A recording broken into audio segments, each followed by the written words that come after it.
கர்த்தருக்கு சோத்திரம், தேவனுக்கு சோத்திரம். நான் 7 வயசுலேருந்து கஷ்டப்பட்டு 50 வயசுலேருந்து கஷ்டப்படுறேன். ஒருவேளை சாப்பாட்டுக்கு கூட ரொம்ப கஷ்டப்பட்டுட்ருக்குறேன். என்னை யாரும் கண்டுக்கிறது இல்லை. தேவையில்லாத வார்த்தைகள், எத்தனையோ கஷ்ட நஷ்டத்துங்களே அனுபவிச்சுட்டு தான் இருக்கிறேன். கடவுளோட ஆசீர்வாதம் ஜனங்களுடைய அனுபவத்தில் தான் இருக்கேன். கடவுளுக்கு என்றைக்கும் மாறாமல் இருப்பேன். என் மகனும் என்கிட்ட இல்லை. என் மகனையே என்னை பிரிச்சுட்டாங்க. என் மகனை பிரிச்சுட்டாங்க. 3 வயசுலேயே என் மகனை பிரிச்சுட்டாங்க. யாரும் பிரிக்கல. என்னை பெற்றவங்களே பிரிச்சுட்டாங்க. ஆனால் பெற்றவங்க கிடையாது. அவங்க என்னை தத்துக்கு எடுத்துக்கிட்டு வளர்த்துனாங்க. சித்தோட்டு வீதியில் பிள்ளையார் கோயிலிருந்து எடுத்துகிட்டு காப்பாற்றினாங்க. மகனுக்கு ஒரு பங்கு, எனக்கு ஒரு 1/4 பங்கு. எனக்கு பாசம்னு இன்னும் தாய் பாசம்னு என்னன்னே தெரியாது.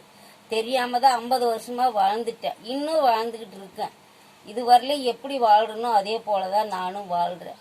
எனக்குன்னு உதவி செய்ய ஆள் இல்லை. நீங்கள் எல்லாம் பார்த்து, அக்கா தங்கச்சி இங்கே இருக்கிறவங்க, அண்ணன் தம்பி இங்கே இருக்கிறவங்க எல்லாம் நீங்கள் ஒரு உதாரணமாக பார்த்துக்குங்க. இதையெல்லாம் பார்த்து நல்ல சூதானமாக இருந்துக்குங்க. ஏமாறாதீங்க, ஏமாந்து போகாதீங்க.